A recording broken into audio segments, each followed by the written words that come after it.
Alrighty, it's 2:15, so we are going to get started. For people who didn't hear me earlier, my name is Cassie King, and I am an organizer with the Coalition to End Factory Farming, which is the ballot committee behind Measure J, a coalition of over 40 different animal advocacy, environmental, local organizations, and local businesses. A lot of people coming from different backgrounds, and we're really excited to be hosting the Yes on J Town Hall with all of you, and thank you so much for taking time on your Sunday to come and to ask your questions, because that is the goal of the event. We want to hear questions from the community, we want to share our answers, we want to provide more information about why we've been dedicating 14 months to this campaign, why we feel it's so important, and also address any misinformation or questions that people are just very confused about. I'm sure that a lot of that will come up. And to share facts. And we're excited to hear from you and then also hopefully connect with you and continue working on this issue together. I wasn't going to say this, but that's a good reminder, I guess. We should say, maybe put your phones on silent, although it's fine. No one will be kicked out, so no pressure. And yeah, before I introduce the panelists to come up and introduce themselves, I just wanted to go through the logistics again. So we have note cards at the front. You can get a note card and submit questions. Just get them at the front and bring them to Elmira at the table right here on my right. You can continue to submit questions as they come up. That's totally fine and encouraged. So we're going to have like a 10-minute presentation and then start with the questions from the note cards. So if you have more questions during the presentation or just from somebody else's question, that sparks another question, then during Q&A, you can just grab more and bring them up. And when we've gotten through everything that's in the note cards, then we will have time at the end.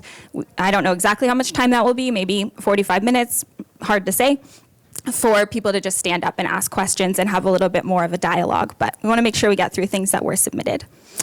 So yeah, with that, I will just invite the three panelists to come up, and you all have a microphone here you can use to introduce yourselves before the 10 minutes of presentation. And also feel free to come back up and get more coffee or tea or sparkling water or pastries as well. There's a lot. Okay, I guess, do you want to start? Is it on? Good? Okay, awesome. All right, hi folks, I'm Christina Garfinkel. I live in Santa Rosa and am an organizer with the Coalition to End Factory Farming. I've been involved in the campaign for about 14 months when it really kicked off, and I've led the coalitions aspect of the campaign, so that was recruiting coalition members, endorsers, and supporters, both individuals and organizations. And I was also part of the research team where myself and the rest of the team spent hundreds and hundreds of hours researching things like which facilities in the county are actually CAFOs, what's the true economic impact if Measure J were to pass. And I'm really excited to share everything that we've spent all this time researching with all of you today. So thanks. Thanks, Christina. Louis? My name is Louis Bernier, and I'm a factory farm investigator, and I've been also working on the research team for the Coalition to End Factory Farming. So yeah, very interested in talking about some of the facilities that are CAFOs in the county, some of the environmental impact especially, and the impact on the animals that are confined there. And yeah, just address or take any questions, hear any feedback people have. Sorry, I cut off the applause for Christina. Good afternoon. My name is Don Lipmanson. I'm an attorney in Sebastopol doing primarily environmental protection law. My family has been in Sonoma County since 1954. My uncle raised chickens down in the Hessel area. I've been planning commissioner in Mendocino County for a number of years and have raised quite a bit of poultry over the many years. And I'm quite concerned about maintaining a sustainable agriculture in this county, particularly where we're now starting to deal with avian influenza in a major way. And also I feel that we must do a great deal to protect our streams and rivers in West County from the kinds of pollution that could result if there were either an earthquake, a flood, or a fire of the sort that we're seeing all around the country. What would happen to the animals and to the water in those events? Thank you. Thanks so much, Don. So I wanted you to know who would be speaking to you and meet these lovely Yes on J campaigners, but I will actually let Louis do the presentation before we start Q&A. So if you don't want to be with that sun or that light in your eyes, then Dawn and Christina, you can sit back down. Awesome. So again, my name is Louis, and I'm just going to give a very brief presentation. I'll try to keep it 5 to 10 minutes, just about some of the basics of what Measure J is so that we can be on the same page for the rest of conversation and Q&A. So Measure J is a citizen-initiated ballot measure in Sonoma County. So that means it was put on the ballot by signatures being collected from Sonoma County voters. Over 37,000 signatures were collected, and that put it on the ballot. So it's going to be on the ballot in November. And Measure J is essentially, it is a prohibition on what the EPA calls concentrated animal feeding operations. So that's the Environmental Protection Agency. And concentrated animal feeding operations, also known as CAFOs, we'll probably be saying CAFOs a lot, much shorter. They are defined by the EPA, the Environmental Protection Agency, based on their risk that they pose of water pollution to the local environment. So it's based on the number of animals that are confined, and as a result of that, the amount of waste they produce, as well as what kind of management system they use for their waste and how that might be contributing to water pollution in the local area.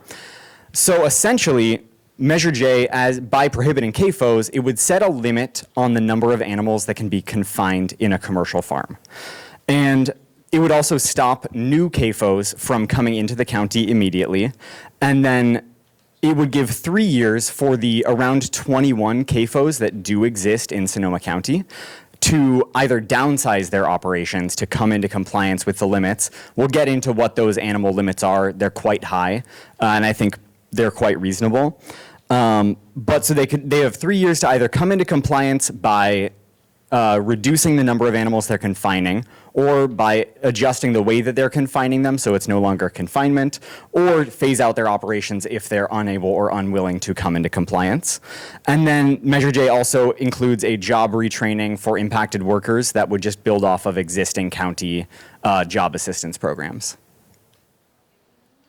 So, CAFOs are the definition at issue with Measure J. This is like the buzzword you're hearing a lot, and there's been a lot of contention around this. And that's because CAFOs are defined by the EPA. They were originally defined under the Clean Water Act in the 70s. And it's a definition that we used exactly from federal code. It's quite a clear definition, and it's something there's been decades of case law arguing about. So it's very clear what is and isn't a CAFO, but the wording is designed for environmental lawyers and the Supreme Court, right? So it's not super easy to necessarily understand when you read it. So hopefully we can clear up a bit of what the definition actually is. So again, CAFOs are defined to identify facilities that pose a significant risk of pollution. They're classified as CAFOs by either confining a large number of animals or confining a lower number of animals, but also violating Clean Water Act discharge requirements. So by dumping the waste of those animals directly into rivers or streams, that would also make them a CAFO. Large CAFOs are really what we're talking about with Measure J. Measure J would prohibit all CAFOs, and CAFOs are divided into small, medium, and large. But small and medium CAFOs, in order to be a CAFO, there's other things they would have to do that's already not allowed. So basically, large CAFOs, if you are confining in a single facility more than any of these animal limits, that would make you a large CAFO. And that's really what we're talking about with Measure J. So I put in bold the limits that are actually relevant because there are those types of CAFOs in Sonoma County. There are no large pig farms. There are no large horse confinement operations. There are no large sheep confinement operations. So 700 mature dairy cows is the limit for a dairy farm. That's more than twice the countywide or nationwide average size of a dairy. So that would be the limit. They couldn't have more than 700 mature dairy cows confined. Broiler chickens, 125,000 would be the limit. And surprisingly, like dairies, there are a number of those in the county. Egg-laying hens, the limit would be 82,000. And again, there are a number of those, actually a number that are significantly higher than that. And then if either of those facilities was using what's called a liquid manure handling system, which is pretty rare, the limit would be 30,000 instead of the previously stated limits. A liquid manure handling system, you can actually see an example of it here, even though this is a duck farm in Petaluma. It's when they're storing all the waste from the animals in big open manure pits. It's very dangerous for the environment. Don referenced this. When there's flooding, we see this in North Carolina right now. A lot of these have overflowed, and they always leach into groundwater. And then ducks, the limit, if they have a liquid manure handling system, is 5,000, and the only relevant one does have a liquid manure handling system, so that's why I bolded that definition. Okay, so medium CAFOs. There's been a lot of talk by the opposition about medium CAFOs. It's pretty much all they're discussing at this point, and it's quite, in my opinion, a disingenuous thing to discuss because the thresholds, the size thresholds, the number of animals confined in a medium CAFO, they're lower numbers, but as well as confining that number of animals, they would also need to be discharging waste, like manure from animals, directly into surface water, like a river or a stream. And that's not allowed in Sonoma County. It's not allowed throughout the state of California. There's a specific permit they would need from the federal government. Nobody has those permits. If they're doing that now, it's already a violation of the law. They could already be sued. And 2 facilities in the county have successfully been sued for this in the past year, and 1 other lawsuit has just been announced. So there are other ways of dealing with that, and if anyone's doing that, it's already illegal, so Measure J wouldn't make a difference, essentially. So that really leaves those large CAFOs. Sorry, I'm gonna grab my, my water here.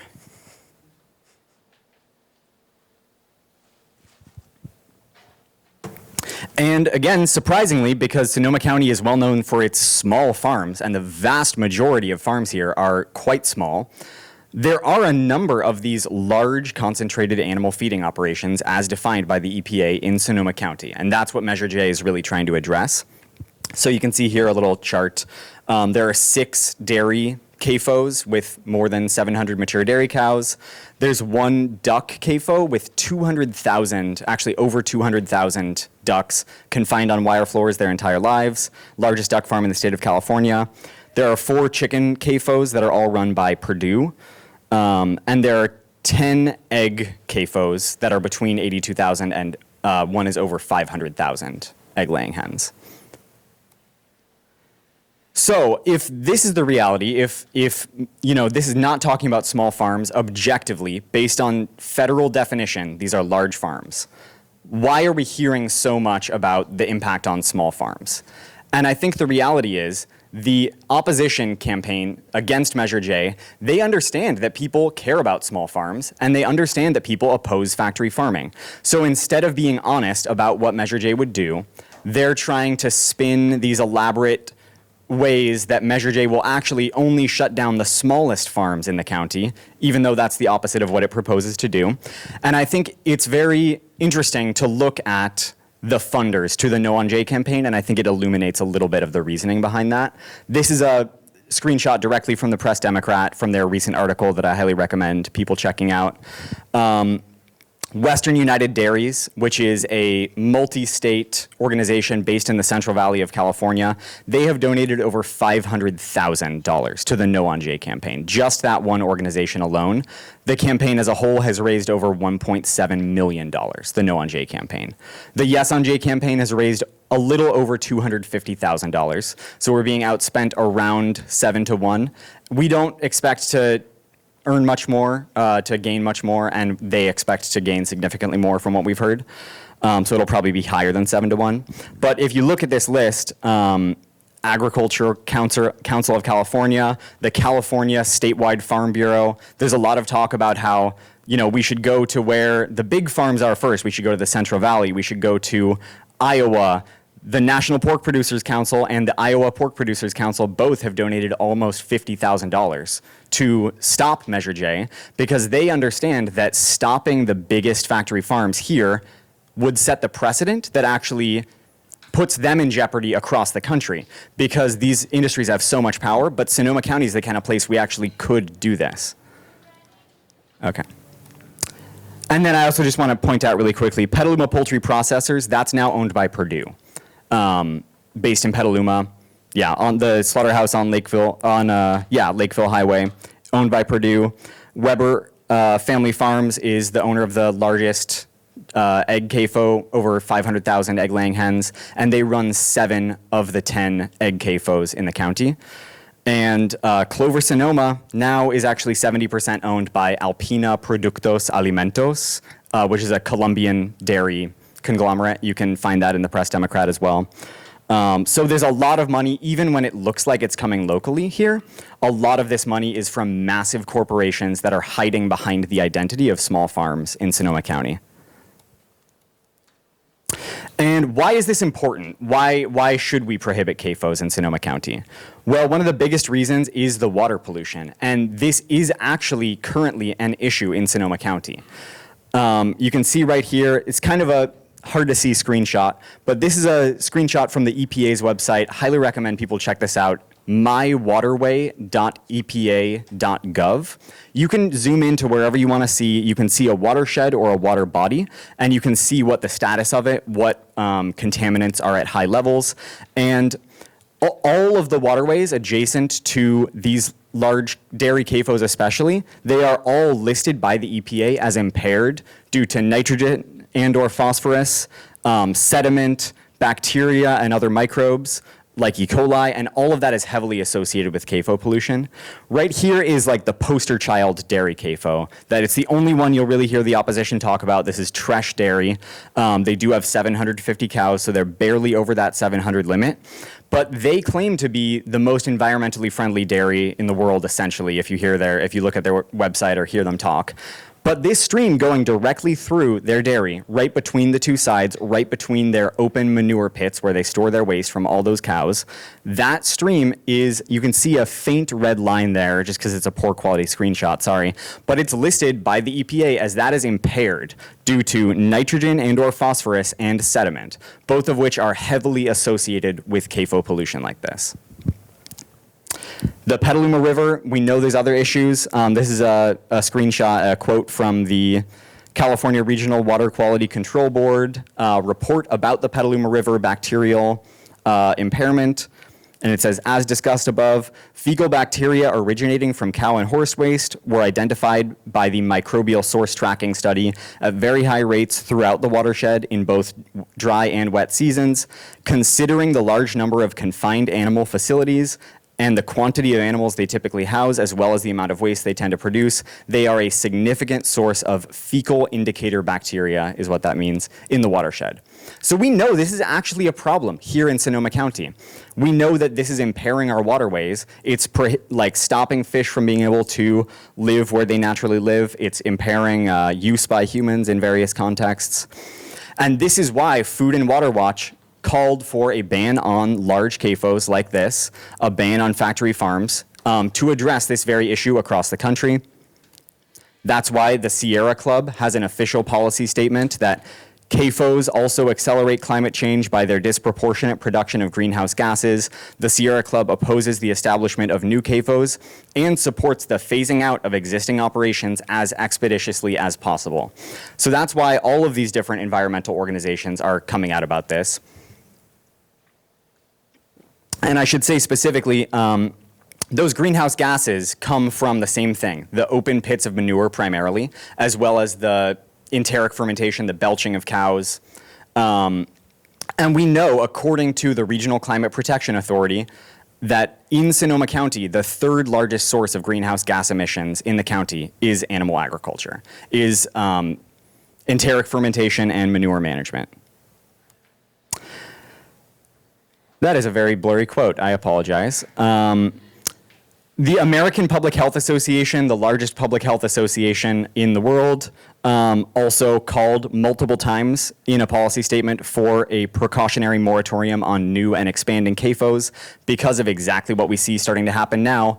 They spread diseases like avian flu. We saw avian flu in Sonoma County come in, it hit the duck farm, the largest duck farm in the state, spread very easily because of the poor health of the animals and the confined conditions, and then it jumped from CAFO to CAFO to CAFO. And every single time it hit a new facility, that was hundreds of thousands in some cases of animals, 500,000 in the largest facility that got hit, that all needed to be killed, which had a massive impact on supply chains as opposed to smaller farms being impacted similarly.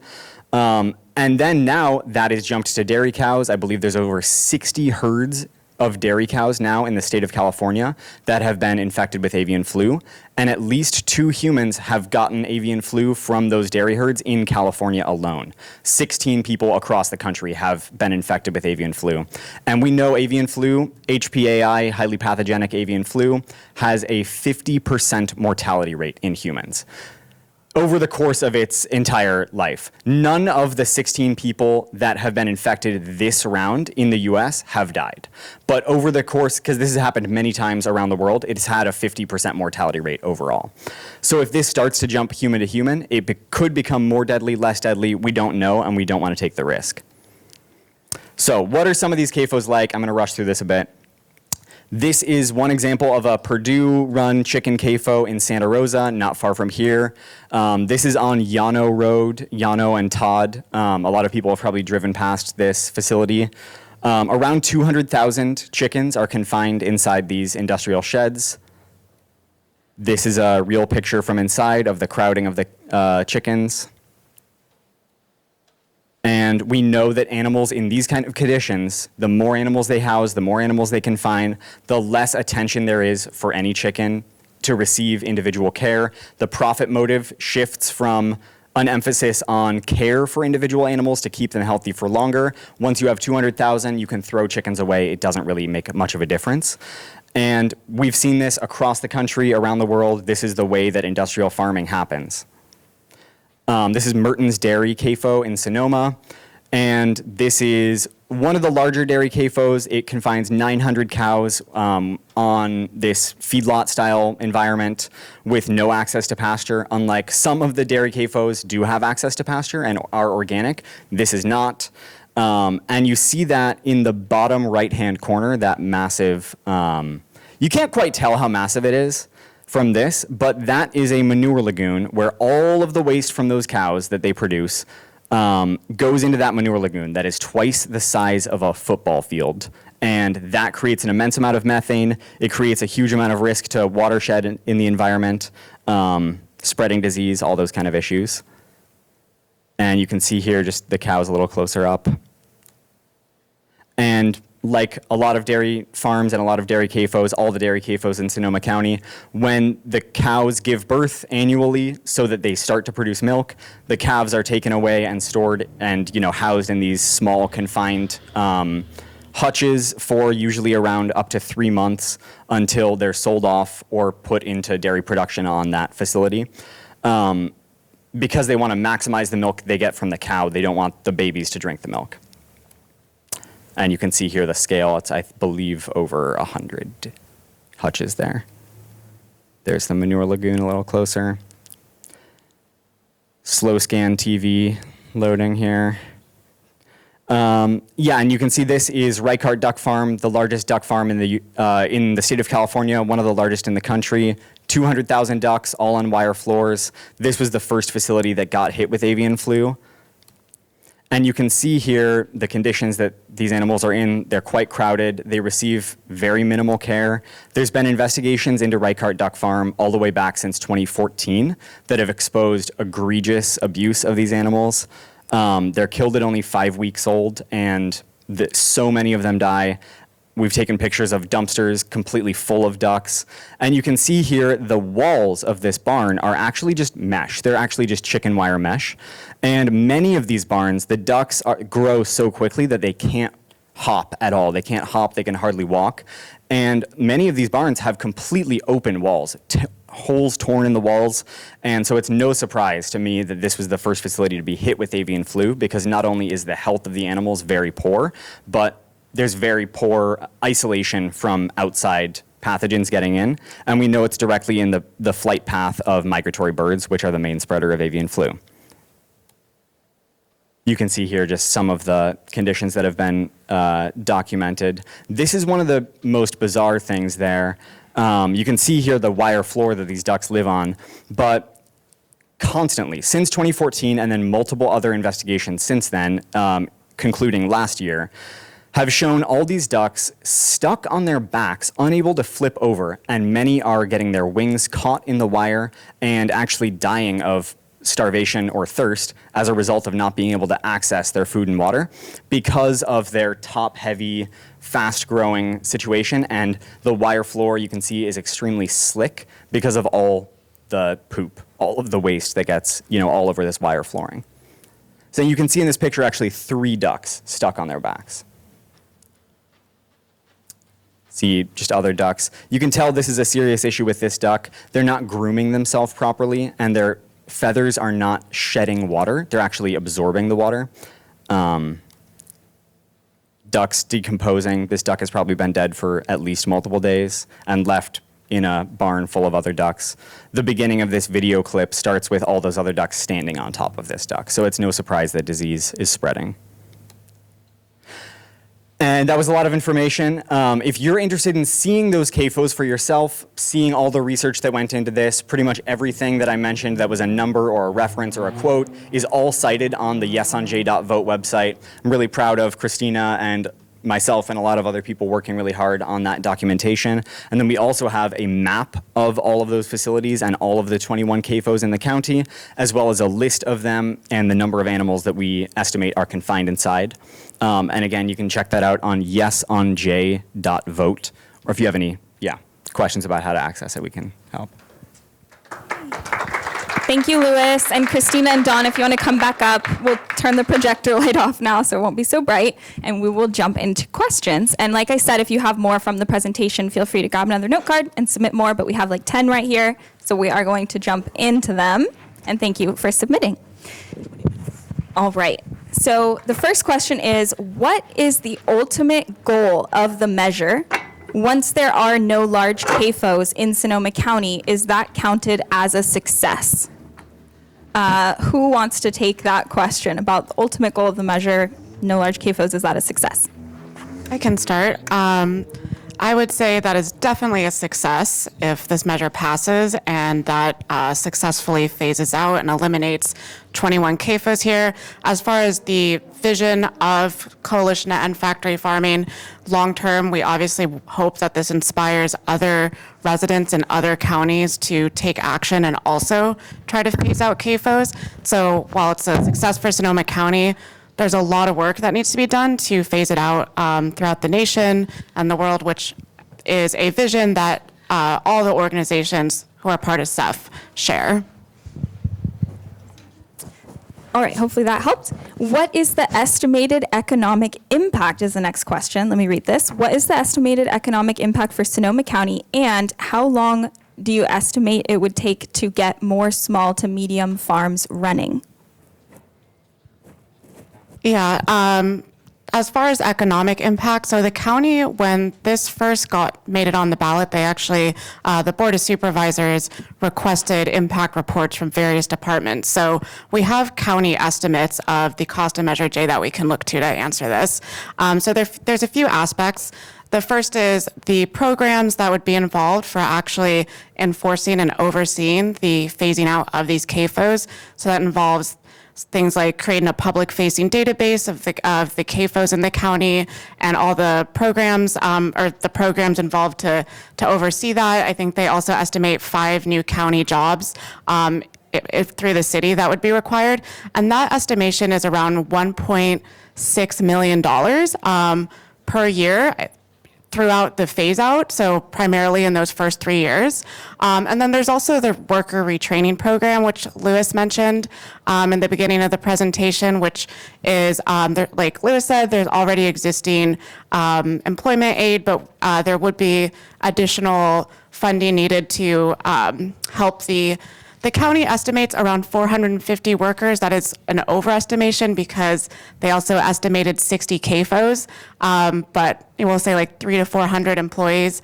And they estimate that to be 1.5 million. So together, that's around 3.1 million for those first 3 years. And this is out of the 2.5 billion budget that was adopted by the Board of Supervisors for this fiscal year, so about 0.12% of the county's budget. Thanks, Christina. Sorry if that was too many numbers. It was a lot of numbers. And Can I just add one ahead. thing really quick to that? And I think it's interesting to see. I was very much looking forward to the county's estimates of these things because there's so many numbers that the farms won't disclose publicly as far as the number of animals confined, the number of employees they have, all those kind of things that the county could just ask them for and obtain. But it was really disappointing. The county essentially said they only estimated 11 large CAFOs.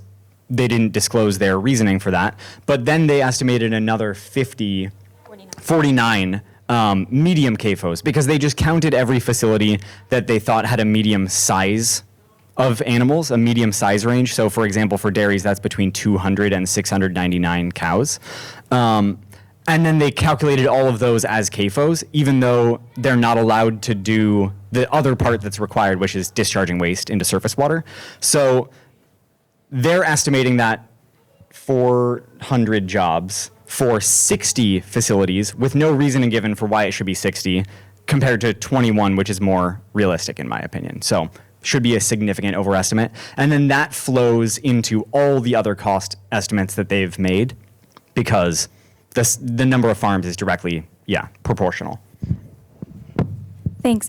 There was a second part. I don't know, maybe it's hard to give an estimate for this, but the second part was how long do you anticipate it would take to get more small to medium farms running? Does anybody have thoughts just generally about how smaller farms would fill the gap? I mean, I think an important number to keep in mind is there's 700 animal farms in the county, and Measure J impacts 21 of them.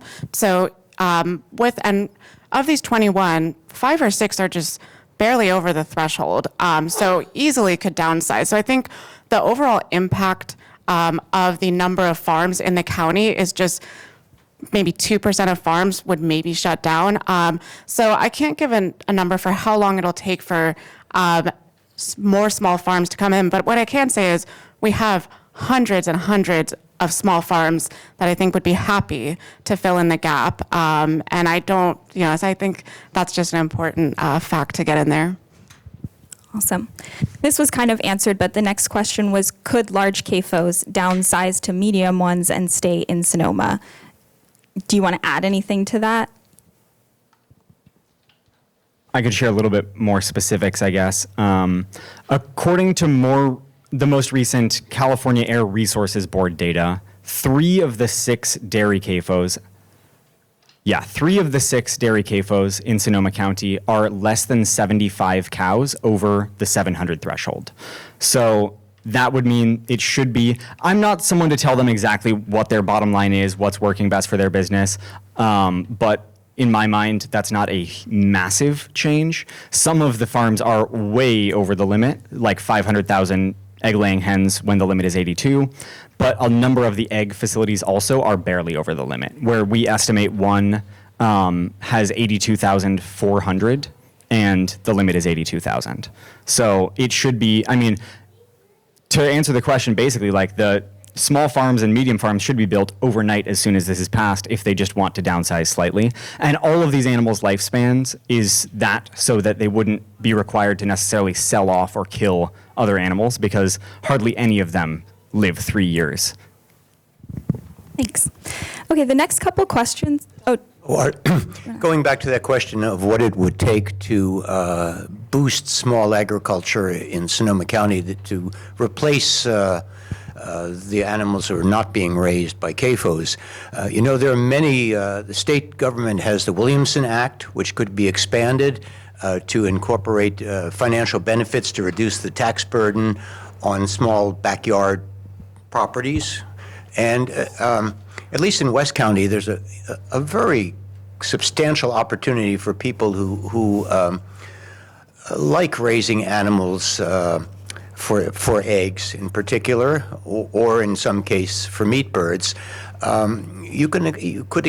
with economic subsidies and support, they could be enlarged considerably and become way more profitable. I mean, most of these backyard operations, basically, they don't really make generate much income at all, but it can be done. It could be phased in pretty quickly, and it's a matter of where people have, say, 1 acre parcels even. You could easily run 50 birds, 100 birds on a fairly substantial, not entirely free range because of this issue of avian flu, but not tightly confined. You let the birds reach an older age in laying hens. You let them go through a number of years of cycles. It's a better approach. It's a more expansive approach that takes agriculture out of the hands of just a few people and gives greater importance, economic value, and esteem to those who are raising animals either for the joy of it or to produce a certain amount of food for humans. Thanks, Don. So the next couple of questions are related, so I will read them both. The first is, who do you understand monitors water sources possibly affected by animal farms? The second is, I've heard a lot about how there are already a lot of laws and regulations that these places have to follow. What are the specifics of that? Are there such things as no notice inspections? How does Measure J go beyond that? So asking about current regulations with regards to water quality in particular, and are there no notice inspections? How does Measure J go beyond that? So there are, especially with water quality, there is kind of a patchwork of agencies and organizations that are in charge of overseeing that. There's the California Regional Water Control Board system, and there are 2 regional water quality control boards that oversee different parts of Sonoma County. There's the SF Bay Area and the North Coast boards, and they oversee different parts depending on the watersheds. And they do theoretically inspections. They have a permitting process for facilities, but they have a policy of not regulating anything in the county as a CAFO. So the Clean Water Act says that if you have above a certain number of animals, you should be regulated as a point source polluter. There's extra inspections that should be done. But basically those water control boards give waivers to facilities so that they're not regulated as point source facilities. There's less regulation as a result of that. The EPA also theoretically oversees things, but their goal is to have it done by local agencies like those regional water quality control boards. So every once in a while they come in and say, I'm not sure you're meeting your targets, you have to update something. But for the most part, they're not involved. And we can look and see the reality of the conditions of water bodies, watersheds, groundwater resources, and see the fact that that is not doing its job. That is failing us currently because we have significant amounts of pollution in our water bodies throughout the county. Almost every river and stream that's monitored by the EPA is listed as impaired in Sonoma County for some use or another. Some of them, they would say don't swim in it, it's not safe. Others, it's really like fish habitat is unstable because of the sediment and other issues. But we know a huge amount of that is associated with animal waste, and CAFOs are a huge source of animal waste. Other issues, similarly, animal welfare, there are technically processes that should, audit these facilities to some extent. The majority of that now is done by third-party private companies that are actually paid by the farms. For example, if you go to Whole Foods and you see the Global Animal Partnership label on a product, the only income they make, Global Animal Partnership, is from the farms that pay them to come audit and inspect their farm. So if I had a profit motive in confining animals as much as possible, I would pick the welfare auditor that has never given a citation and is not going to cause me any issues. Theoretically, there may be some no-notice inspections, but I mean, my perspective on this and the reason that I think Measure J is a good solution is because we're operating under a system now where we say you're allowed to confine as many animals as you want in these industrial facilities. You can have 500,000 chickens, no problem. If you want 1 million, that's fine. The largest egg farm in the state of California now has 4.6 million egg-laying hens. And that's totally fine. You can do that if you want. And then if we come inspect and we find that your animals are being mistreated or they're not getting the care they deserve, then it's a violation. You can have a manure lagoon twice the size of a football field, open pit of waste, untreated, and spray it on the adjacent land if you want to get rid of it. But then if we find out specifically, if we're able to prove that you're polluting the water, then that's a violation. But what Measure J is trying to say is, we know 500,000 chickens, we know they're mistreated. We know there's not enough care and attention for those birds. We can look at any facility that does things that way. We know that a manure lagoon that big has environmental impacts, and we shouldn't just try to mop up the last remnants of when the violation happens. We should prevent it by stopping those massive facilities. Did anybody want to add anything to regulations that exist or inspections? Well, I just wanted to highlight that Lewis mentioned some of the animal welfare propositions, Prop 2 and Prop 12. To my knowledge, those have never actually been enforced, even though there's been reported violations of Prop 2. There's been reported violations of Prop 2 in Sonoma County. There's been no enforcement, to my knowledge, in California. Prop 12 is newer, but I don't think that's ever been enforced as well. And the Clean Water Act violations, they do get reported, but as we can see, that system's failing us, and it is up to environmental lawyers like Dawn and others to have to then go take action on behalf of, citizens to maintain clean water. So that's, I guess, just wanted to add that. Yeah, that's a really helpful point. Could you just explain what Prop 2 and Prop 12 are for people who might not know? Yeah, Prop 2 and Prop 12 is actually touted a lot by the opposition right now, even though they were against it during these campaigns. But there are two California propositions that are an attempt to ban extreme confinement through various mechanisms requiring like a square foot or getting rid of specific types of cages. But it's very limited to the actual types of animals. So is it broiler chickens that are egg-laying hens that are exempt? No, broiler chickens are exempt. Yeah, broiler chickens are exempt. So it's specific for like veal calves, egg-laying hens, and I guess, I don't know if there's any. Do you want to add something, Lewis? Yeah, so it was only space requirements essentially for mother pigs, egg-laying hens, and veal calves. Very specific, because obviously we can imagine that chickens in a meat farm also deserve space requirements, but they don't receive any under Prop 12. I support Prop 12. I think it was a step in the right direction, and it proved that there's broad support for stopping confinement of animals throughout the state. But veal calves, you can't confine a veal calf in a hutch in California. But a dairy calf, same exact situation. They came from the same place. As long as you sell them to a place that's going to kill them at an older age, so it's not considered veal, or if they're going to go back into the dairy industry, they're no longer a veal calf and they can be confined in the same ways. That is banned for veal calves. Mother pigs, there's almost no industrial pork industry in the state of California. It is a serious issue nationwide. The confinement of pigs in pig CAFOs is disgusting the way they do it, but it's not really an issue here.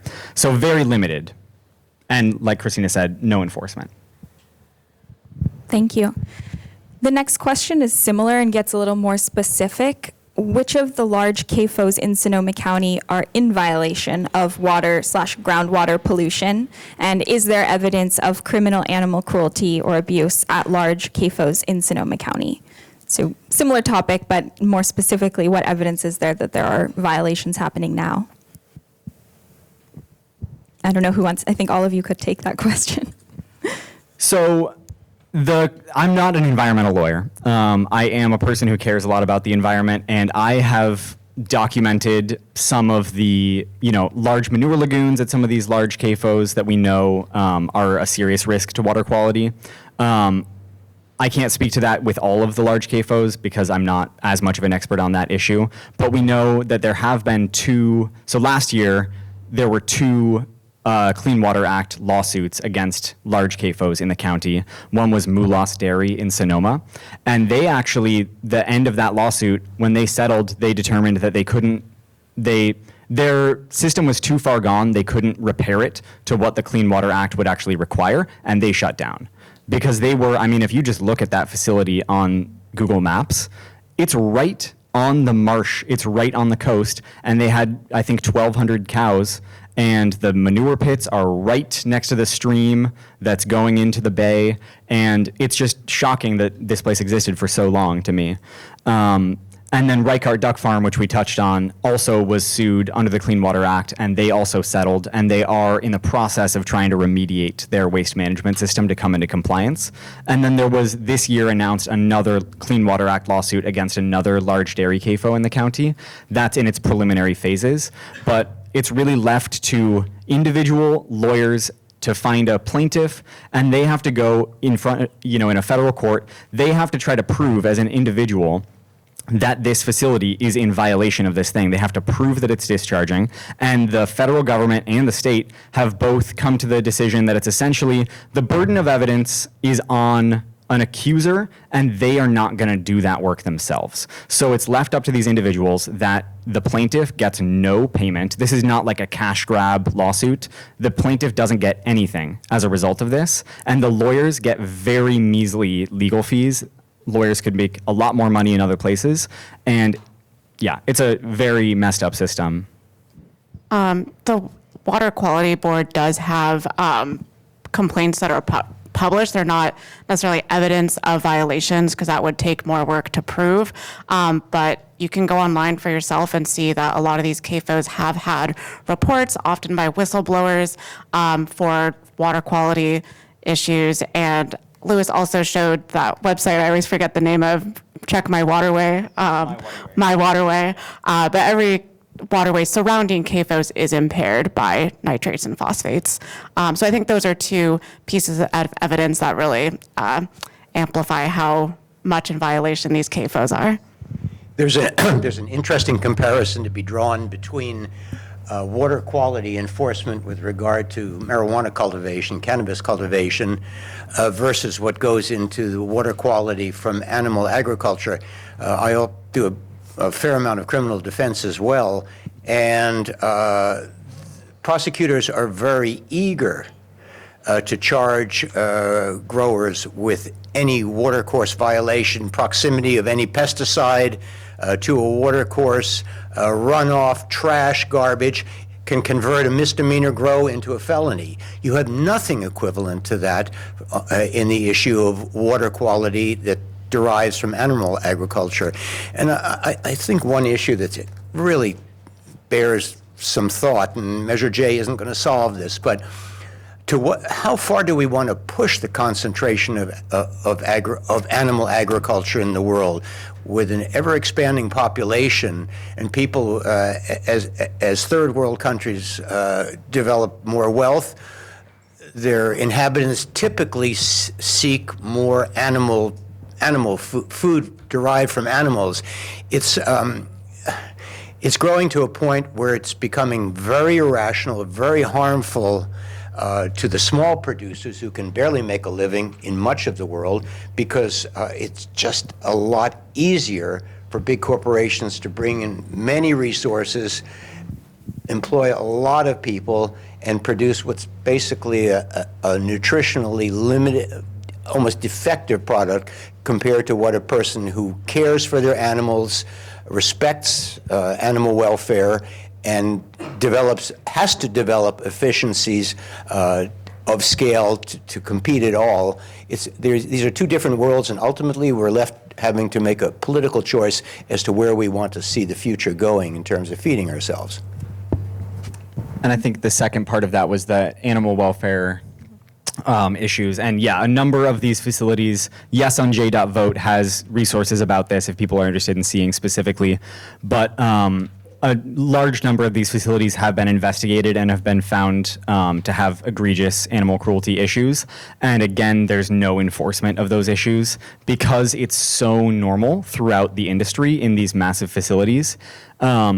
For example, there's laws in California that say you can't withhold an animal from food and water for more than 12 hours. That is a criminal offense if you do that. But in all of these massive facilities, animals become sick, they grow too fast. We've all probably seen images of chickens that are killed at only 6 weeks old, just like how Purdue does it in Sonoma County. And they grow so fast to be the size of the chickens we buy in the grocery store that their legs can't hold them up. And a large number of them, as a result, can't walk, they can't get to food and water, and they end up dying of starvation or thirst or other injuries. And we have documented this, I have documented this in Sonoma County factory farms dozens of times and reported it to law enforcement every single time, been happy to say who I am, where I saw it, testify in court, anything like that. And we have never once seen any charge filed for that. We have seen charges filed against whistleblowers that have tried to expose it instead. And we have even seen, at one instance, the Animal Services Department of Sonoma County took possession of a number of chickens from a Purdue farm in the county, a Purdue chicken CAFO. And they took possession of the birds. They inspected them, both live and dead birds that had been deceased for a long time. And they ended up euthanizing all of the birds that were alive because of the condition they were in. And they recommended the farm as a suspect for criminal animal cruelty, and those charges were, of course, never filed. But and the reason that we're always given for why that doesn't happen is because it's industry standard. Because they know this happens, and if they prosecute one farm for doing something that every large CAFO is doing, every one of these massive, especially poultry facilities is doing, it would make their job very hard, because then they have to justify why they're not going to every single farm and actually enforcing these laws. Thank you all for answering that question. There's a specific question about how chickens are killed in the egg-laying industry that I'll read, which I'm not sure who might have the answer. And if you don't have the answer here in Sonoma County, just generally would still be helpful. How are live-born male chicks killed on factory farms / small family farms? I'm assuming that might mean factory farms versus small family farms, or is it the same way that the male chicks are killed in the egg industry? So there are no large egg hatcheries in Sonoma County at this point, as far as I know. If anybody knows any different, please, I'd love to hear. But Sonoma County was really famous for our egg hatcheries for the longest time. We innovated the first electric brooder, the first electric incubators for eggs in Petaluma, and that's kind of what launched the egg boom in Petaluma in the 40s. But now there's one chicken hatchery, but it's for the Purdue chicken farms, and they raise both the male and female egg-laying hens. So as far as I can tell from our extensive research, all of the egg facilities are buying from hatcheries out of the county, and I'll say the standard practice is an egg-laying hen is a different breed than a meat chicken, so the leghorn male that's born has pretty much no value. They tend to grind them up immediately upon birth after they sort them into sexes. Some more humane facilities now of these industrial hatcheries now are using CO2 gas to kill them. But I don't believe there are any hatcheries in the county. And let's compare what's done in a backyard operation when you have this. If you are raising birds for meat, well, those males make roosters that you can butcher them, kill them in a quick and instant way that causes no suffering, just with a hatchet. For layers, of course, for meat birds, you welcome roosters. They become larger, heavier, and have more economic value in not a particularly long time. Let's say a standard rooster, not these new genetically selected varieties that are at maximum weight 7-8 weeks and can no longer walk due to the malformation of the legs from that weight. Those are unique that's a unique problem in a large setting. A local rancher or farmer will simply do away with the males at the appropriate time and offer them for sale to people who want meat birds.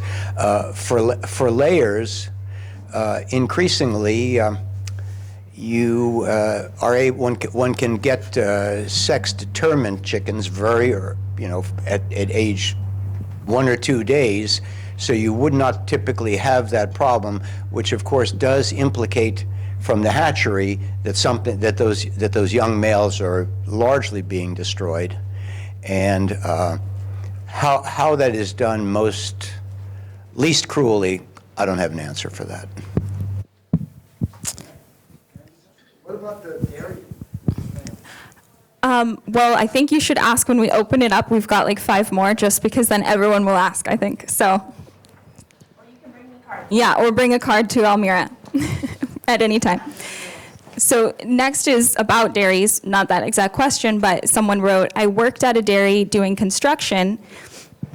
If half of the community, which will vote no, could see firsthand what I did, they might consider differently. It's not a question, but I wonder if anyone wants to comment on what happens at dairy farms that people should see when they're going to vote on Measure J, I guess. I think the dairy industry obviously is extremely beloved in Sonoma County, and there's, good reason for that in a lot of ways. The average dairy here is much smaller than in many places in, especially the state of California, where the dairies are growing massively. And a lot of the time, you drive around Two Rock, Valley Ford, West County, and cows are on pasture, they're in grassy fields, they're being treated very differently than they would be in other environments. A lot of people, I think, assume actually that they're seeing Angus cows, they're seeing beef grazing operations, and they assume it's the dairies also. But dairies, a lot of them do have a lot of pasture. But not every dairy in Sonoma County is organic, has pasture, treats their animals that same way. And the bigger ones, it's a diminishing returns for some of those things like pasture. Because the more animals that you're confining in a single farm, they're being milked twice a day, 2 to 3 times a day in many cases. They're spending a lot of time near those milking barns because it's a lot of work to round them up. They're degrading that centralized land much more as a result. All these industrial buildings are getting larger. They're mechanizing more things. And just like anything, if you have 50 cows, it's within your profit interest to keep them as healthy for as long as you can. But if you have 900, 1,000, 1,500 cows like the largest dairy in the county does, it's actually in your profit motive to get rid of cows as soon as they're reaching around 2 years of productive age, because you have so many new calves being born every single year that you're selling off to somewhere else that you can replace them with, and they'll be more productive in those first 2 years of life than later on. So it becomes, a profit maximizing situation. And I feel for dairy farmers that have been put in this situation, because when we allow our market to grow to the largest possible size, you can no longer compete if your neighbor is willing to confine twice as many animals as you. And it pushes you into that situation where there's no limit and other people can, cut costs as low as possible. And then we saw all of our dairies in the county go to organic, because it was so hard to compete with the larger facilities. And organic was an effective way to raise the price of your product slightly and have more of a competitive edge. But now everybody's organic. And now there's not everybody, but the vast majority, 80-something% of the dairies in the county are now organic. And there's not that competitive edge anymore. So we see people, same profit motive, expanding, concentrating. Thanks, Louis. So the next question's about coalition, so maybe Christina could take it since you've been leading that. It's about a specific group, but if you know information about that group, that's helpful. Otherwise, generally, it's why does Feed Co-op say no? I don't know.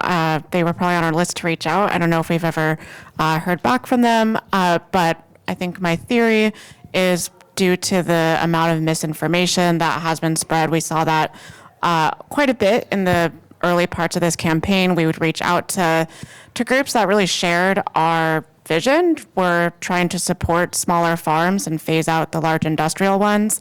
But the No on J campaign pretty quickly vocalized that Measure J would wipe out all farms, including small and medium ones. And I think once that got around, a lot of those groups that do support the smaller and medium farms did take a no position, but you'd have to ask that group directly. I did see their Instagram post about this, and they said we need to stop Measure J to keep local meat available for our community, which, if you want to talk about eggs, there's at least some argument there because some of these large CAFOs do market themselves as humane. Feed co-op is essentially like a CSA type, like you can buy, they like bring a bunch of products together from local farms in the area. They can have it delivered to you or you can go pick it up from them. Fantastic organization. And they have high standards for what they're bringing in. So it makes no sense to me, and I would love to have another conversation with them. It's been difficult. There's a lot of pressure on people to oppose Measure J. But the only meat companies are the Purdue-owned chicken farms, which I doubt Feed Co-op is sourcing from, and Reichardt Duck Farm, which is a disgusting place, and I seriously doubt they're sourcing from as well. So it's quite confusing to me. I think it's probably misinformation as well as pressure from the Farm Bureau. And there's a related question about a specific mailer. Someone said, I got a mailer stating that 60 organic dairies would close if J passes. How did they calculate that if only 21 CAFOs are in Sonoma County?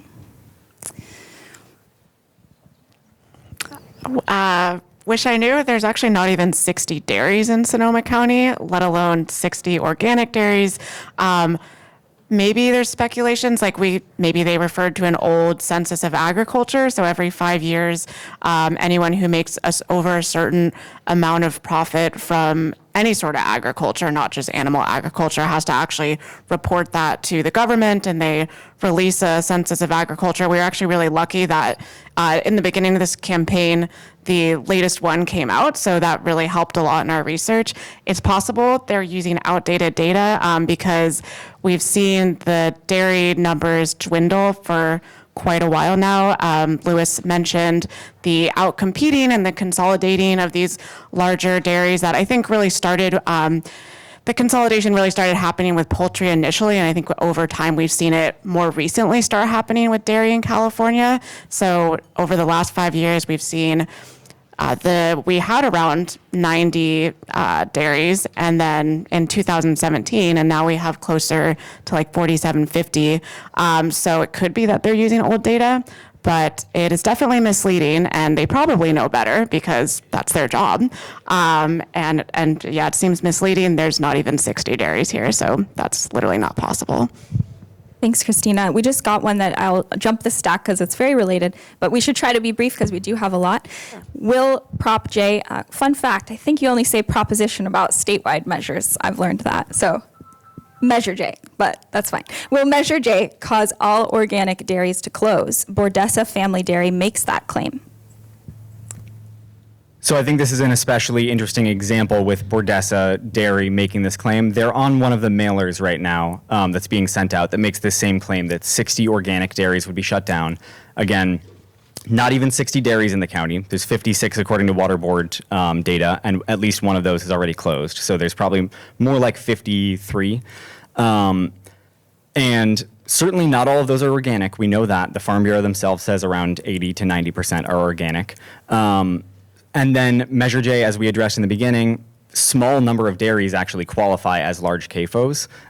Very few are above that 700 mature dairy cow limit, which is the only way that you could be a CAFO if you're not in violation of the Clean Water Act. And then there's another issue that's irrelevant. And if we can figure out that people are in violation of the Clean Water Act, it's not Measure J that will shut them down, it's the Clean Water Act.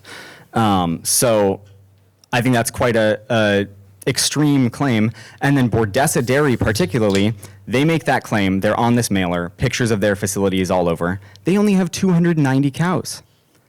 And then on top of that, their 290 cow dairy is located in the coastal zone, which we didn't really address this, but Measure J exempts the coastal zone because it's zoned differently than the rest of the county. It's along the coast of the county, and it dips in a little bit around Valley Ford.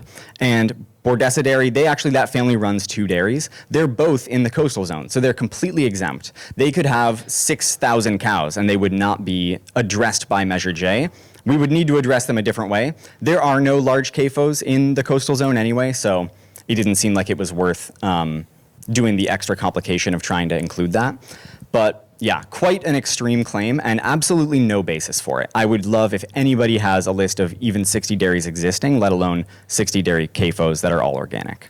Yep. If you're going to make a sweeping generalization of the sort that's been just described, it's up to you to produce the evidence to back your claim, not to say it's up to the proponents of J to disprove your argument. That's not fair politics or fair reasoning. And I'd like to loop back quickly to one other thing, profitability in agriculture. Sure, profitability in agriculture. I know from first-hand experiences, two large goat dairies in the Chileno Valley area were their practices, the way they treated their goats, the way they fed their goats, the way they confined their goats, was pretty. I think most people who care about animal welfare would say it was sketchy at best. When a milk buyer came in and offered them a better price than the cheapest Central Valley dairy for their goat milk, and these farms accepted that offer, the quality of the feed that they were producing, that they were feeding the goats, and just the general quality of veterinary care, everything improved dramatically, and profit margins went up for these particular goat farms. So much of it has to do with this compulsion to see food underpriced in relation to the inputs and true costs and economic issues that are generated by this mass production of, at best, mediocre quality food that takes a terrible toll on the animals that are providing that substance. I do just want to make sure the original question was answered, which is, will this shut down most organic dairies? And the answer is no. There's only 6 dairies on the list. As we said, around 80% of dairies are certified organic. So by that math, it would not. There will certainly be many organic dairies continuing after the measure. And at least one of the 6 dairy CAFOs in the county that would be impacted by Measure J is not organic. So there's one more question on this misinformation line here, and then we'll move on to the others. This says, no on J folks make much of closing of many farms if J passes.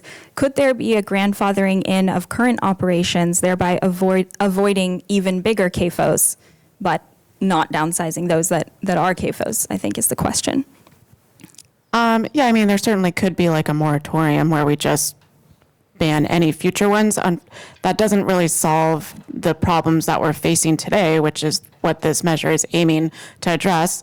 Public health, the risks of avian influenza and all the pathogens that spread within these facilities, like salmonella, that have been found in many of these, the environmental issues that we've touched on with water and air pollution, groundwater, surface water, all that stuff, and the animal suffering in these facilities. So sure, it's definitely possible, and there's been legislative attempts of that, but this Measure J is intentionally not a Band-Aid fix. It's trying to address the system itself, and that's why phasing out all CAFOs, including existing ones, is the answer. Thank you. All right, so the next question is, I am vegan and an environmental activist. I was intending to vote yes on J. A dear friend told me one of the authors has turned against J. Have they? She told me individuals have eminent domain over the farmland. Will they? Please forgive me reading it word for word, but I want to be accurate to the question, and it was very clear. Sure. I am a vegan and an environmental activist, and I was intending to vote yes on J. A dear friend told me one of the authors has turned against J. Have they? She told me individuals have eminent domain over the farmland. I think that means if Measure J passes, would individuals have eminent domain over what happens to the farmland. That's my interpretation of that question. Well, eminent domain is a legal concept that allows a government to take land in exchange for compensation. There's nothing in Measure J that has anything to do with eminent domain issues, but it is so easy to make up a whole bunch of what ifs and what nows and this and that as distractions. It's simply, these are false claims that need to be debunked over and over again. And no, I'm not familiar with any author of Measure J turning against it. We're all friends. Yeah. Still. Yeah. We're stressed out sometimes, but we're not turning against it. Yeah. All right. Hopefully that helped. And then If anybody has any other information on that they want to share that we could address more specifically, I'd be happy to. But yeah, no, I don't think either of those are accurate. Awesome. So this question is, do we have any data about what percentage of eggs, chicken, dairy, and beef produced by local CAFOs stays in Sonoma County? I don't think we have any specific numbers, but we can look at just the amount of production from these facilities compared to the average eating habits and the number of residents. And we can also look at the commercial retailers that these all CAFOs supply to. And I think that's enough evidence for me to say confidently that almost all CAFO product is exported out of the county. And we've actually worked with economists that have come to the same conclusion. So yeah, I don't know if the industry is intentionally very secretive. They don't release, they might have like revenues or something published, but as far as how much produced, you could maybe have answers based on like industry standards and the number of animals confined. So you could probably get to that. We know that the amount of production in the county is massive and the amount of consumption is relatively small. So we know that the majority of the production from farms in general is actually leaving the county, but especially the CAFOs, because we know that places like Sunrise Farms with 500,000 chickens supplies to Safeway, Walmart, Target, Costco, many other retailers that are spread out all over the place. There are 500,000-ish residents of Sonoma County, and on average, one person requires one egg-laying hen to be producing for them over the course of a year. On average, a person eats as many eggs as one egg-laying hen produces. Our estimate is that there are 2.4 million egg-laying hens in Sonoma County.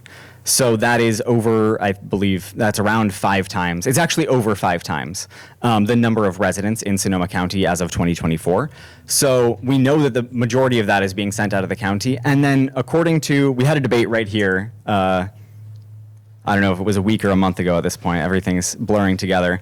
But the owner of that largest egg producer in the county said, according to his understanding, 70% of the eggs consumed in Sonoma County are coming from outside of the county already. So if that's the case, then it's an even higher percentage that's being exported. Similarly with dairy, Sonoma County produces 51% of the organic dairy for the entire state of California, 29%, I believe, nationwide.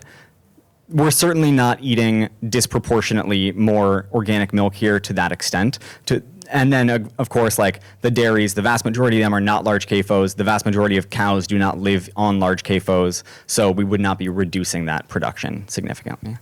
I just want to add, it's not just Sunrise and these massive egg farms that are exporting Clover. You can find Strauss in Chicago. You can actually go on their website, like go to these places' website, see where they're exporting their product. A lot of times it's available to us, and that's usually in Safeways and large retailers. So while the exact numbers aren't there, I think we can all use and make pretty solid conclusions that we have enough food locally to feed locals, and we're already importing food and we're already exporting food. So the impact to our kind of food landscape would not be impacted by this measure. If you go to Sonoma County Meat Company or let's say Willowside up on Guerneville Road, the meat that they sell is locally produced. Nothing seems to be derived from any large farm, CAFO, outside of the area. Now, their prices are indeed higher than you will pay in a supermarket.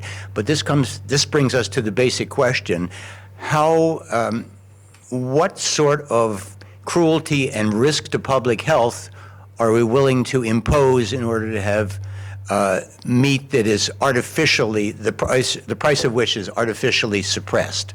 And, we can push this off perhaps another decade or two, but these factors of water pollution, avian influenza, concern about animal cruelty, these are trends that are growing, and the sooner we deal with this, the better it will be. I find it reprehensible that the Board of Supervisors unanimously adopts a no on J position without conducting a serious survey of the number of farms, the level of income of various different farms, what is needed, what would enable these farms to thrive, these small farms to thrive. Instead, they just say, a pox on all these intends to change the system. Well, we have a political problem here that I feel it's time for us to address and to confront the supervisors on their failure to dig a little deeper.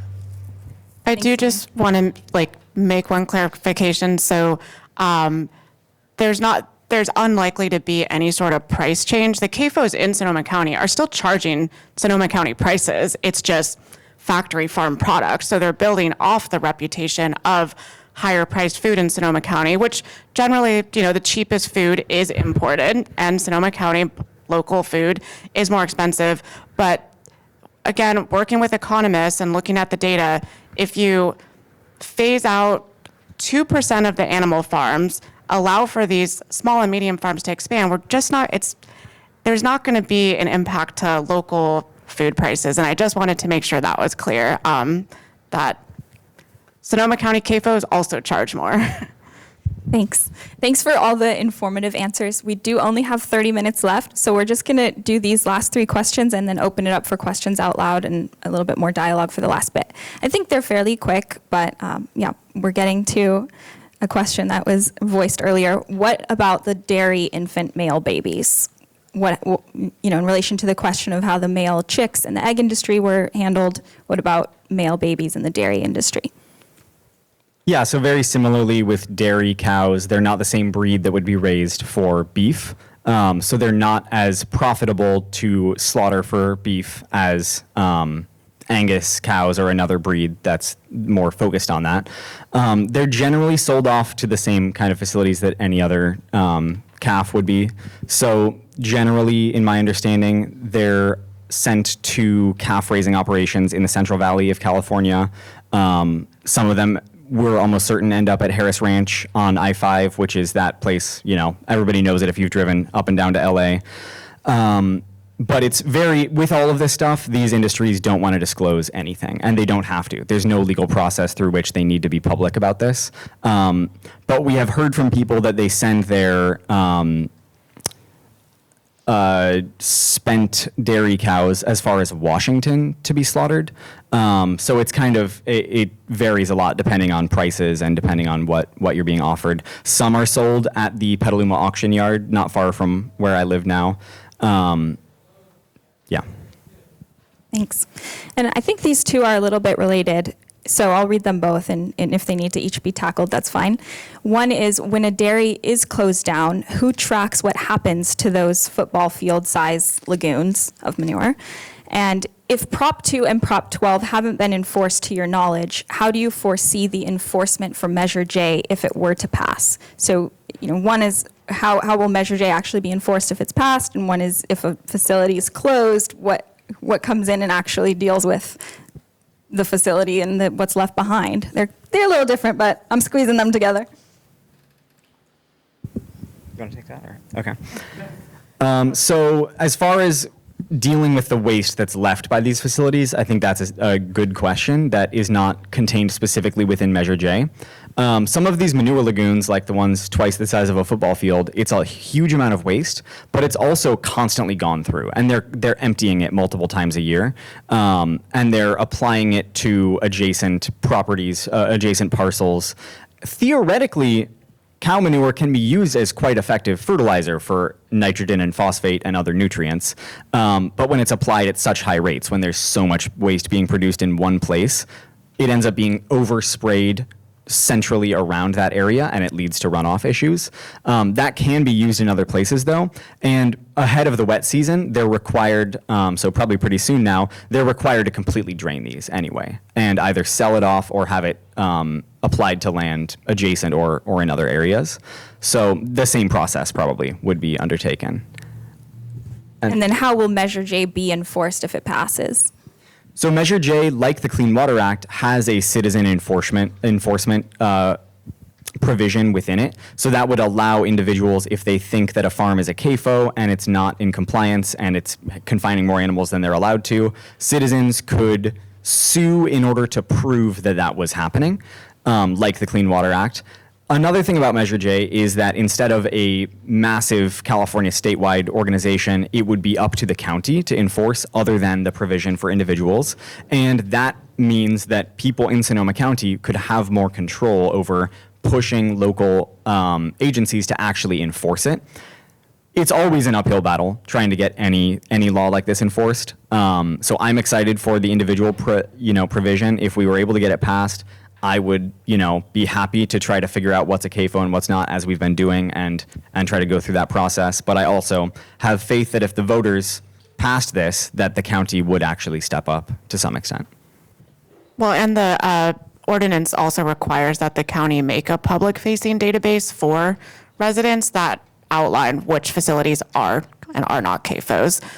So hopefully we wouldn't have to do the hundreds of hours of heavy lifting again. Awesome. Thank you so much to everyone who submitted questions via note card. We have just under half an hour left for people to ask questions via mic. And Eric has a microphone back there that is wireless and that can be run to you. So maybe if people have additional questions, you could raise your hand and Eric can bring the microphone to you. Yep, right there. I see someone. I have a comment. Oh, sorry. And I should say, just for the sake of time, try to use like 60 seconds for your... I'll be quick. I forgot to say that. 'Cause I'm somewhere else. As you know, the Republican Party and the Democratic Party have officially sanctioned no on J. But both parties have recognized that postcarding is a very powerful and influential tool. So I have started my own crusade. You might not even like what I said here, but I'm going to read it real fast. The greatness of a nation and its moral progress can be judged by the way its animals are treated. That's Mahatma Gandhi. Greed is good. And that's from Mike Douglas as Gordon Gekko in the film Wall Street. And the next quote is from St. Francis of Assisi, who is the patron saint of animals. If you have men who will exclude any of God's creatures of compassion and pity, you will have men who deal likewise with their fellow men. And the last quote is Karma is a Bitch, and that's by Diane McCurdy. That's me. Thanks for that. I'll say just very briefly, I think the Democrat and Republican parties both have come out against Measure J in Sonoma County. It's very disappointing. But I also think we can look across, the political system. The Democrats and Republicans fight over a lot of things. The time where they come together, what's it about? It's about war.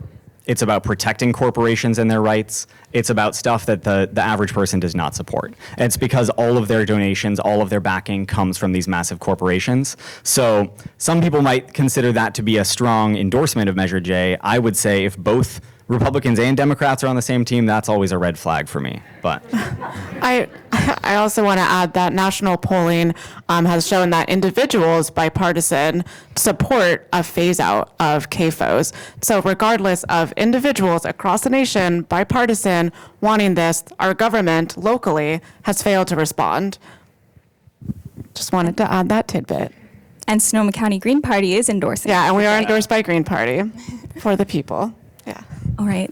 Just raise your hand if you have a question. Ideally, a question. Comments are great. I hope we continue to talk more in the future, but if there's a question, that would be great. Thank you. Sorry. It was this gentleman, and then you're next. Sorry, I wasn't very clear. Is Purdue Chicken connected with Sackler Purdue? I don't believe so. It's Yeah. Okay, different spelling. Yeah, that's. I don't believe so. I had thought that at one point, but no, I don't. Yeah. Thank you. And now we'll go to you. Sorry about that. What would keep the CAFOs from just dividing their operations into two or multiples to keep them under the limit? That would be still against that would still be designated a CAFO because it's based on common ownership and parcel. So you can't just like add a fence or create more barns. The CAFO is the total operation, not just a single barn. Great question. And yes.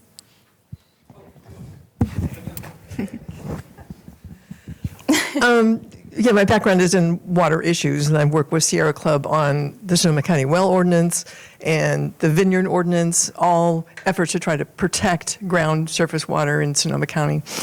The only thing that's missing for me in the Measure J sort of effort is data. So when you put up a map of the farm and the pond and the creek nearby, and you say that creek has been designated as impaired, you're making an assumption between that relationship, and without the data to say it is affecting that creek, it is spilling into the surface water, it's a hard argument to make. So, I mean, in my heart, I'm in support of the measure, but I don't like the way that it's structured and totally focused on size as opposed to how the animals are treated and what are their protections for water contamination. So that's just where I get stuck. Mm-hmm. And in the situation where you said that farmer in Sonoma, got shut down, he got shut down because environmentalists were after him. He didn't get shut down because the Water Quality Control Board found him in violation. That is no, it wasn't found, but he had to keep going back to court to face the allegations, but the Water Quality Control Board did not find him in violation. Thank you. Yeah. Yeah, I mean, I think to me, I've seen the evidence that was presented there, and they did have clear evidence of a number of incidents where they were directly discharging waste into surface water. So I mean, but that's the issue, in my opinion, is that the water quality control boards are not doing that work of actually regulating these individual facilities. And I know people that work for the boards that are fantastic people, but there's an immense amount of power to the agricultural industry, and I think it's been very difficult to challenge that, especially with something that's so pervasive. And it's being left to individuals, and they didn't go all the way through, the farm settled, but I mean, in my opinion, they settled and said, instead of remediating the situation, we can't afford to do that, we're going to shut down. That was because they agreed that they were in violation of the Clean Water Act. To your initial point, I agree with you. We don't have conclusive evidence for every stream that's going through a CAFO that it's the CAFO that's causing that pollution, but we do have significant evidence that it's animal waste, and we know that the more animals are confined in a single property, the higher the risk of contamination is. We know that it's incredibly pervasive, especially with the manure pits, to infect groundwater with pollution. So yeah, that's why I didn't say, and you can see this is exactly how Tresh is polluting the Walker Creek, or I can't remember the name of the creek going through Tresh. But we have examples where I think it has been proven. Mulas, I think, is a good case of that, where I think it has been proven. Rykar Duck Farm, similarly, where they were never found in violation by the Water Control Board, but now they're undergoing an extremely expensive process because they admitted, yes, we were in violation. Yeah. I could also add, though, that the Water Board has put out very extensive reports saying that concentrated animal feeding operations are the cause of, for example, the Stemple Creek watershed being impaired.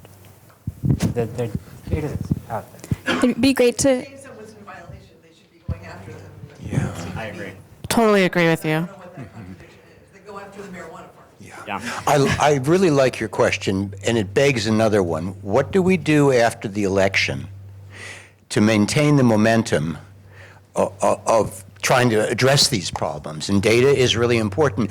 What I would hope is that the Redwood chapter of the Sierra Club and the proponents of J, and with other environmental protection organizations, will come together and look for areas of common interest and expand this and push this out. This is not a one election issue. It's a national and a global issue, and I think expanding local coalitions so that those of us who have somewhat different points of view can hear each other, but come up with something that is sound science, sound politics, and where we have a broad agreement that something needs to be done. I'd love to do that, if that's the way it goes. Awesome. Thank you so much. I think we still have 15 minutes, so looking for more hands for questions that haven't been answered. Yeah, over here. Any hope for the ducks in terms of how they're housed? That's horrible. I mean, it's horrible for chickens, but there's the ducks also. I know that the foie gras got banned not that many years ago because of how the ducks were treated. Anyway, any response to that? Yeah, I think there's a lot that's been done to try to help the ducks. Mercy for Animals, when they first released their initial investigation in 2014, it did prompt the sheriff's department in Sonoma County to visit the facility.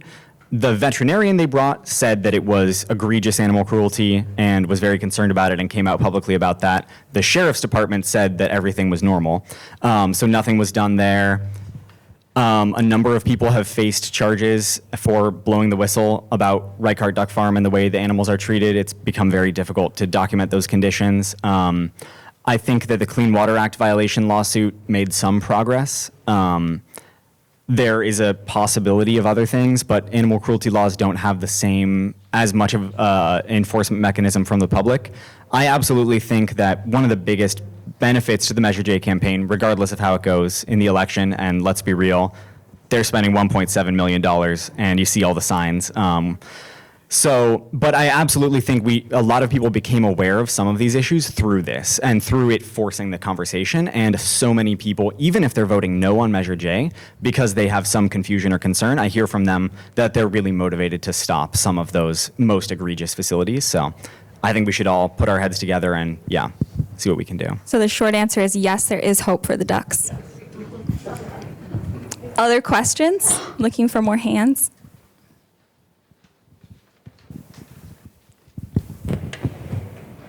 Yeah, Jexie?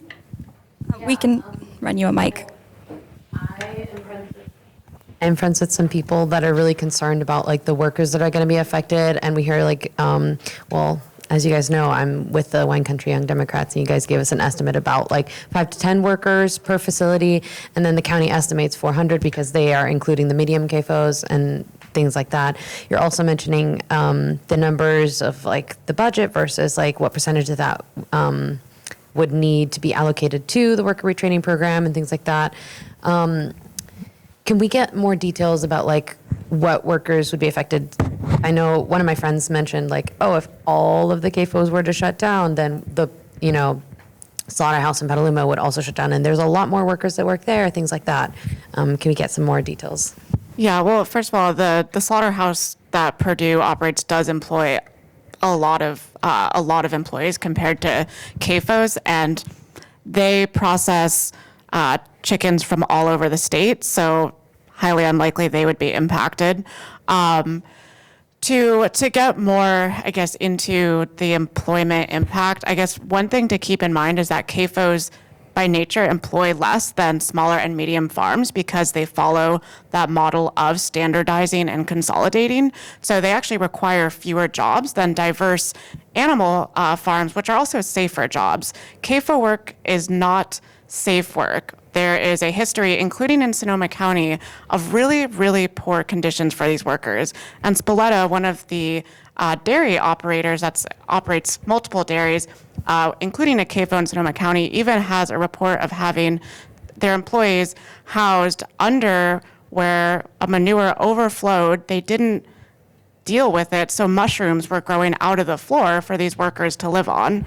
So these are and there's OSHA. Trush Dairy has a OSHA complaint because a worker died under their employment because they didn't have proper training and up-to-date safety on one of their tractors, and it rolled over.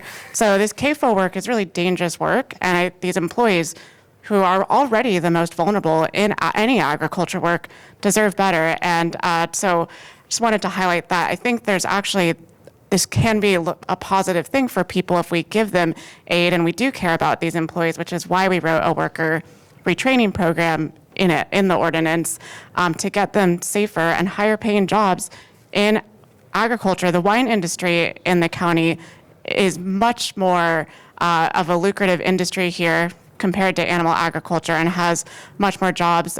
So, Jax, I don't know if that's what you were after, but as far as number-wise, yeah, the county estimates, like we said, 400. That's an overestimation. It's a very small percentage of the total Sonoma County workforce. I can't remember exactly. It was like 0.02%. So it's also a small number, but we do care about them, and we want better for them. Thing, is this going to be posted on YouTube? I don't know, is it? We're recording it to share with people who can't come who really wanted it. I don't know if we're posting it on YouTube, but I'll talk to you. Okay.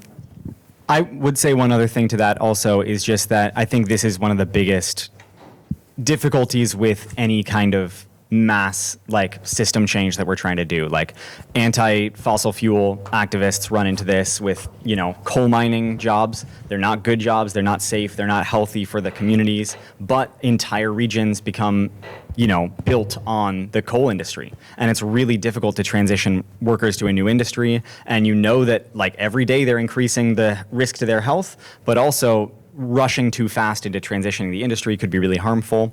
I think that's one of the reasons Sonoma County is a good place for Measure J to start.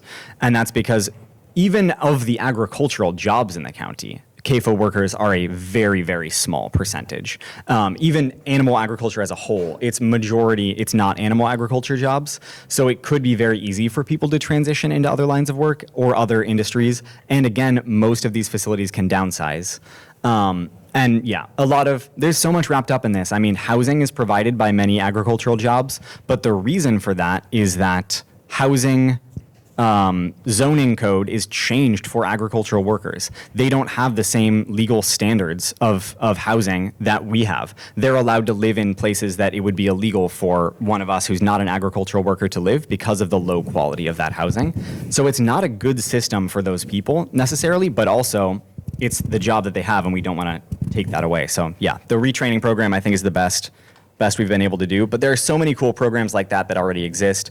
North Bay Jobs with Justice is retraining farm workers to do preventative burning in the indigenous tradition in Sonoma County. I think that's such a cool program, and I would love to see other things like that as well. If I may, I'm passionate about the worker transition program. Short answer is that it's the ag commissioner's responsibility. That's a part of the ordinance, and I've tried to get in touch with, I believe his name is Andrew Smith, not responding to me, but I do have a lot of questions for them, and I'm absolutely willing to volunteer my time with them and ag workers to help in transition. It's up to the ag commissioner to make moves, though, for Thanks, that. Eric. Yeah, I heard a comment. I was talking with Blake before he mentioned that the ag commissioner, while he thinks, might be doing an okay job now, that it would be too much to handle this, endeavor of, creating worker retraining program that he feels. I don't want to say this is what Blake said, but the interpretation that I had was that he feels that an agriculture commissioner is incompetent to the point where he wouldn't be able to handle this task. But That's what I interpreted. Not saying that's what Blake said, but that's the message I received. Therefore, it would create more jobs. Well, and the county actually estimates 5 county jobs would be required to help with the more employment for the already existing programs, which sounds like some people think are not the best right now. Hopefully we can make them good enough to transition these workers to better jobs. Thanks for bringing that up. Yeah. Other questions, other topics we haven't touched on, or things that people are still a bit confused about? We have 8 minutes. Andy, and then we'll come over here. Let's get you the mic. I don't know what percentage of people are still on the fence, but maybe key talking points, viewpoints that would help people, or tools, because I know the website's amazing, but I don't know how many people go to it, to help people get informed. Because I encounter a number of people who are still unsure, and when you start having civil conversation, they are open to potentially changing. So just curious your thoughts there. I'll say that I think the most important thing, the most important fact for people to know and the area to be educated in is what are the actual concentrated animal feeding operations in Sonoma County, because so many people are unaware that there are such large farms here and that they're operating in the ways that they are. So if we have anything come out of Measure J, if it's just that more people know about these facilities, I think that's a massive win. So I would encourage people to go to yesonj.vote/CAFOS, CAFOS, and you can see the map there. You can zoom in. You can see the satellite view of each facility, see how near it is to where you live. You could see the list and the number of animals and everything like that. And then the number one thing I hear at farmers markets when I'm outreaching and people are concerned about Measure J, still by far the number one thing I hear is, why are you trying to shut down every farm in Sonoma County? And why, Measure J would shut down 100,000 farms, or, that they don't say that. But they would say it would shut down every farm, or they say there are no factory farms in Sonoma County, which factory farm is, not specifically defined. But some people will even say there are no CAFOs in Sonoma County. So I still think, that map and that list is the most valuable resource there. Good question, thanks. And did you have a question?